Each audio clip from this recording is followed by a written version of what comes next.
Plus, you must have heard in the course of the week that the federal government has appealed to the NLC, Nigeria Labour Congress, to cancel its planned protest in support of the prolonged strike by the Academic Staff Union of Universities and other university-based unions. The Minister of Information did actually describe the proposed action as unlawful. Well, we're going to be looking at this morning with the head of international relations and liaison to the National Assembly, National Labour Congress, Honorable Comrade Uchenna Ekwe. Good morning, Honorable. Good morning. Are you with us?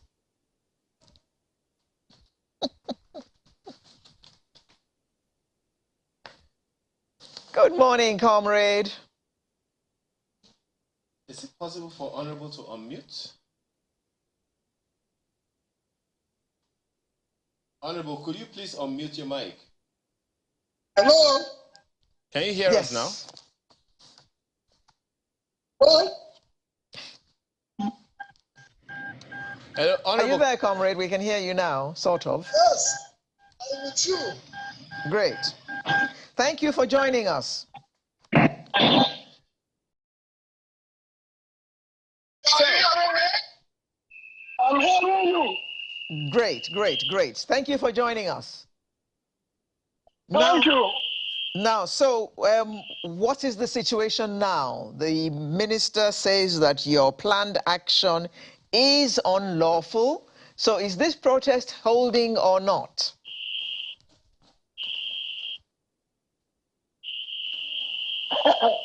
Well, I don't know where the minister is driving his own. Oh dear, we're having problems with audio there. From expression. Hello? Well, we can hear you, Mr. Honorable. Comrade, we can hear you, but the line isn't very, very friendly. You'd allow us to... We'll come back to you in a bit, but let's have further this same conversation with Abimbola Oyarino, who is a researcher and public affairs analyst. Thanks for joining us this morning, Dr. Oyarino.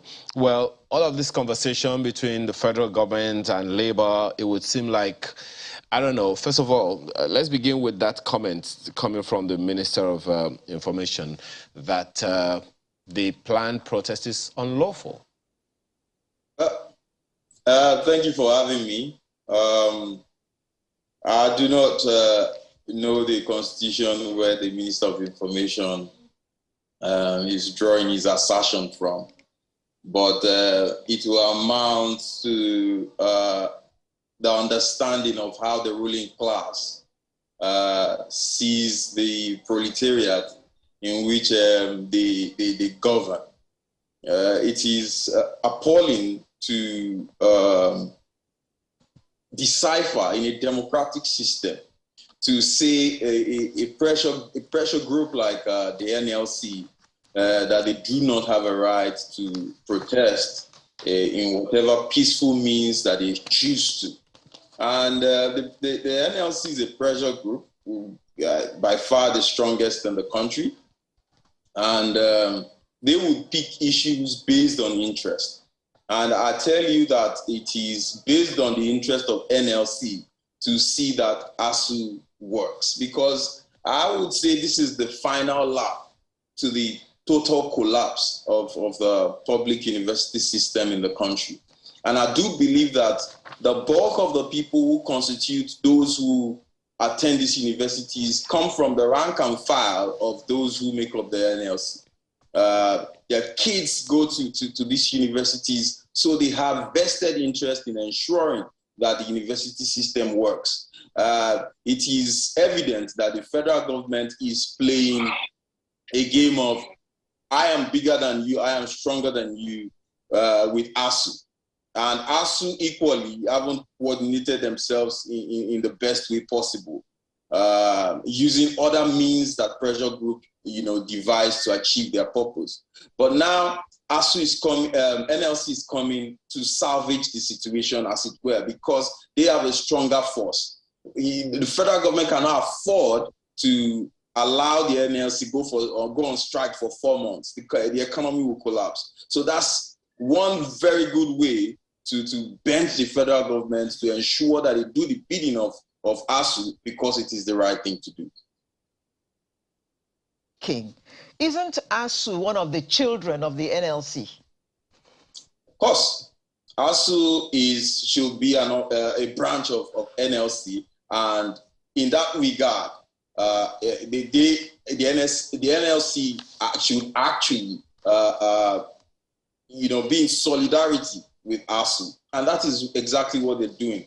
Unfortunately, it has taken 4 months. 4 months of students' life who they cannot, 4 months that they cannot have back, But I do believe that synergy like this, in the future will, play a major role in helping to ensure that the crop of leaders that we have do the bidding of the people, because it is evident that the federal government acts as if the power doesn't come from the people. They only pick issues that they want to address. You remember when the aviation sector, the airlines opted to go on strike.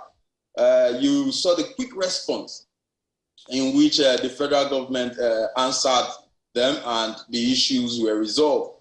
But ASUU has been a recurring issue and there seems to be no solution in sight. So there's a need for ASUU to work with associations that share common interests, so they can compel the ruling class that do not understand where the real power comes from. Because, this is months to an election. The ruling party hopes to come back to power, and they've locked students out of school for 4 months. I do not know any country where the government of the day have so much confidence that they will return to power without doing the bidding of the people. But, this is Nigeria. Anything can happen. I don't like that expression. I don't like it at all. But let me bring in Comrade Ekwe here, Comrade Uchenna Ekwe. Well, I'll go back to the first question I asked you, which you couldn't answer because you were still in transit at the time, and we couldn't hear you. So now that government says that the action is unlawful, what's going to happen? Well, the action is not unlawful. The Minister for Information does not have a separate constitution. The freedom of expression is clearly enshrined in our constitution, and I don't think anybody needs to waste energy in bothering about what the Minister for Information said. Like the earlier speaker really mentioned, it exposes the mindset and attitude of certain sections of the ruling class. Here we're discussing that over 5 months, students have been at home, and we are talking about calling attention of the authority to deal with it. And the only thing a Minister of Information can offer was to start an attempt to remove the gains of democratic process.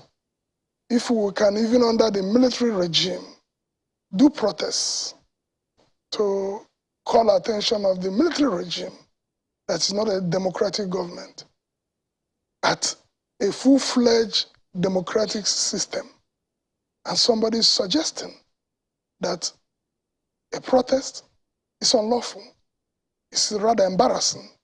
And I think the Minister of Information should feel embarrassed that he made such statements. So, Comrade, what you are saying in effect is that this protest is still going on? Of course. The protest is still going on. The protest is just a warning, a notice, that a call for attention that these strikes, and may I use this opportunity to clarify, that is the entire education institution unions that are on strike. It's not just ASUU. The non-academic staff union of universities are on strike. The Senior Staff Association of Nigerian Universities are on strike. The technologists, the NAT union in the university are on strike. The entire system of federal institutions, universities are shut down. And I expect that any sensible person, not just in government, should be worried for the country, that we are keeping away our young ones, the ones we claim holds the future of the country, at home for 5 to 6 months. It should be embarrassing. It should be a collective embarrassment to us as a nation. And to say the least, a minister suggesting is, so the protest is going on as a warning that if nothing happens, we have no choice than to call a national strike. Well, Dr. Yarino, you operate within a university environment. Perhaps you want to give Nigerians an idea. Well, I don't even know how to, without intending to put you on the spot, you know. Perhaps you want to give Nigerians an understanding of exactly what we are dealing with here, especially when we talk about the university system, going by what Comrade Ekwe has said, you know, about, you know, the university system. What is the understanding that you want Nigerians to have? And why should those who need to do something urgently do it? Not just in the interest of now, but in the interest of the future. Thank you. I would start by saying that the entire structure that we currently have is faulty. Starting with the amount an average lecturer, you know, will take home as his pay.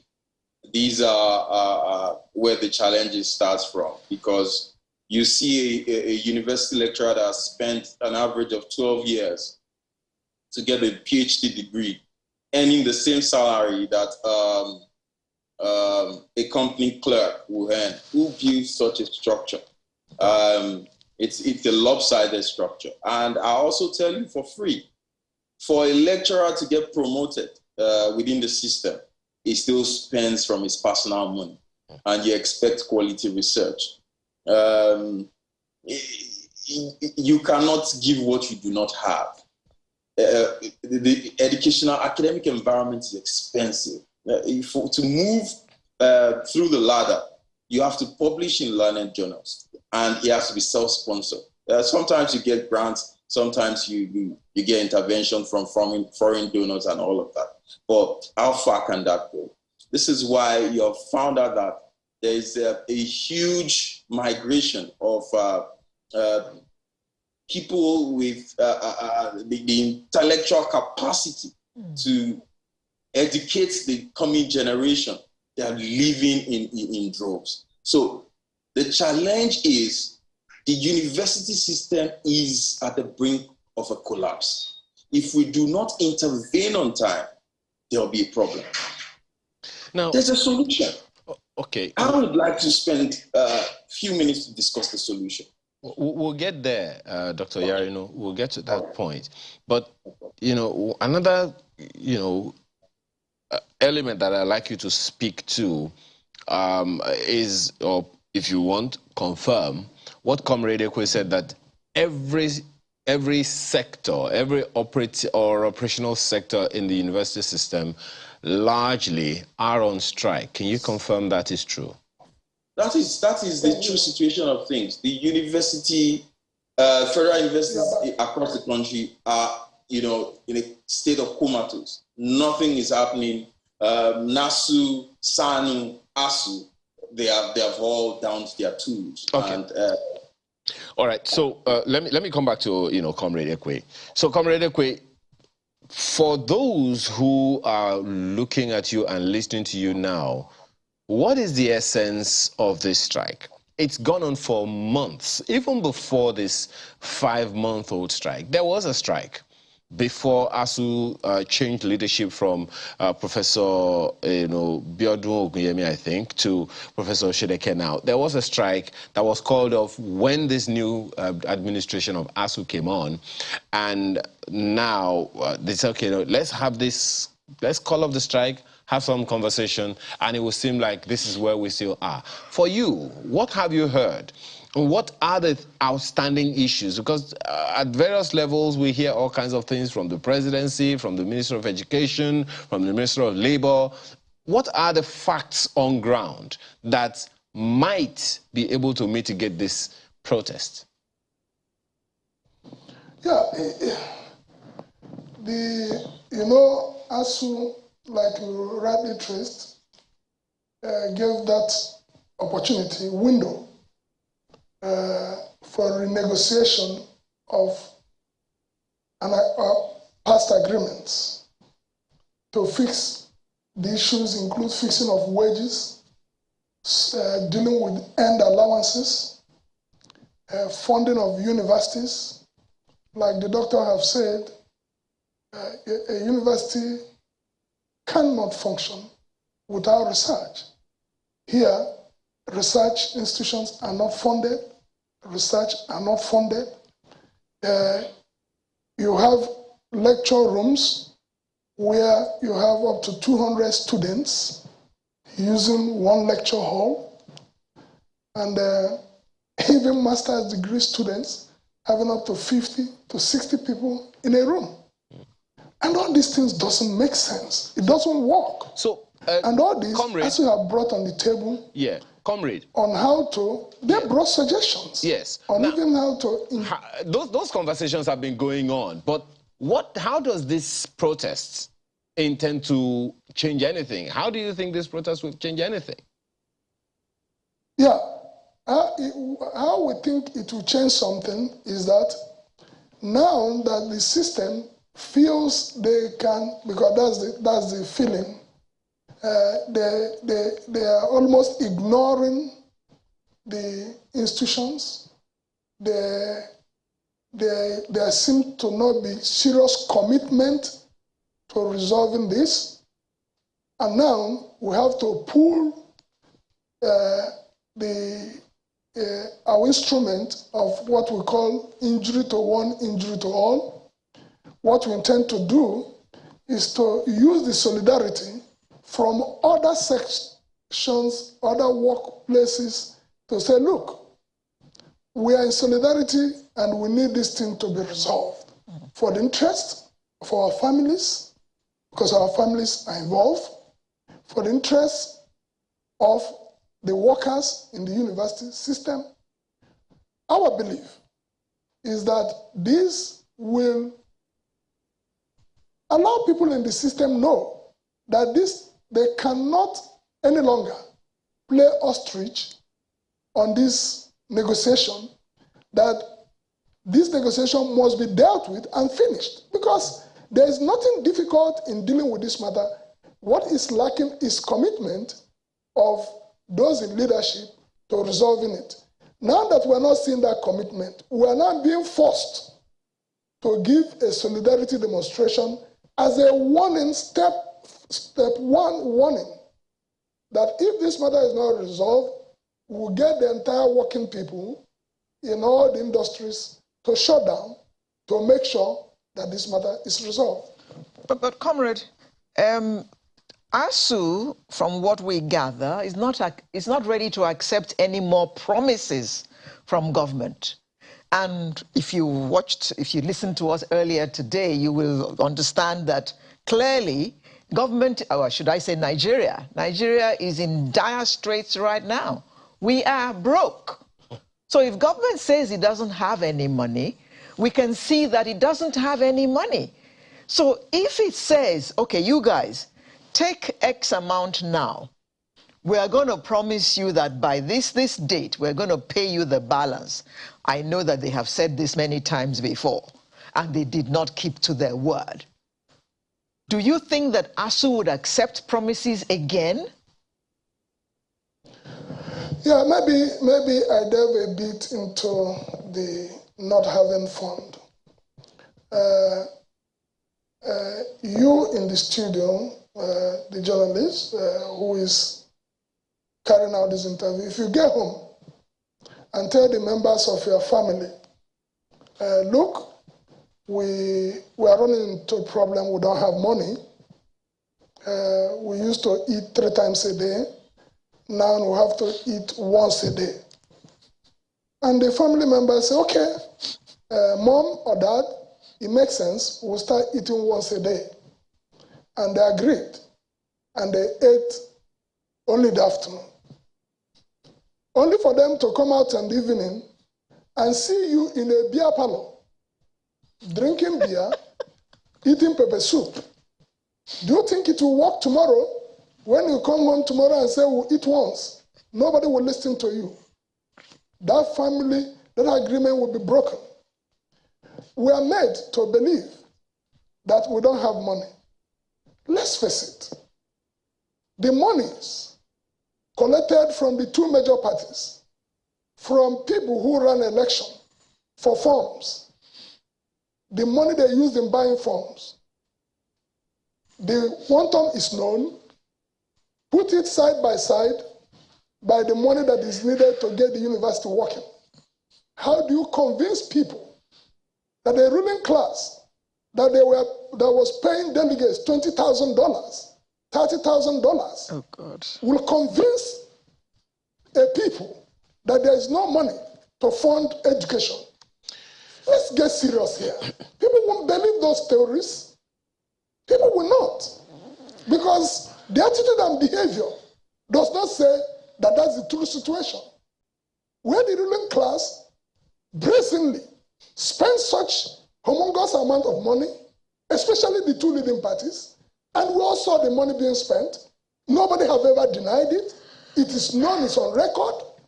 And if we add up the money, vis-a-vis the money needed to resolve the education crisis, and these are people who are ruling, and you tell the people there is no money. People will need to see seriousness and commitment. That's why I took it from the family perspective. If a father comes home and tells the children, we're having crisis, we don't have enough money, we are going to eat once a day, and the children agrees, only to see their father in a beer parlor, drinking Hennessy, drinking beer, drinking pepper soup, I can't fault the you. amount involved would have fed them 3 times in a day. I can't Would they fault take you. it? I can't fault you, comrade. I think at this point I give up. I can't fault you there. Oh, I don't know. Well, you're the one that's still going to have to sign them out because they have to go now. When he raised that one, I just said, look, for a dad, for instance, who is in this place, a friend could have bought it for him. I don't know. I mean, it's possible. I know when you argue that. I mean, I can't fault you there, comrade. You win. Comrade Uchenna Ekwe. If somebody bought it for the dad would have said, please, my children have not eaten. He will carry it home. He will carry it home to his children. Take the money for 5. I wonder what Dr. Yarino thinks of that one before we close. Doctor, are you there? Can you hear me? I said, I wonder what you think of that analogy. I mean, I was basically smiling from here. And that's the true situation of things. You don't tell me you do not have money to fund education when I see how lavish you live. We had promises from the ruling But party. don't forget that there is federal government money and then there is private money. Well, I mean, we know where this money is coming from. Oh, really? Well, you're a researcher. You would know what I don't, but our time is up for now. Okay. Dr. Abimbola Oyarino, researcher and public affairs analyst who joined us via Zoom, as well as Honorable Comrade Uchenna Ekwe, Head International Relations, also liaison to the National Assembly, NLC. Thank you very much for joining us today. And we pray that NLC does not get into any trouble by going ahead with this protest. Good luck. Sunrise will return in just a moment. Please stay with us.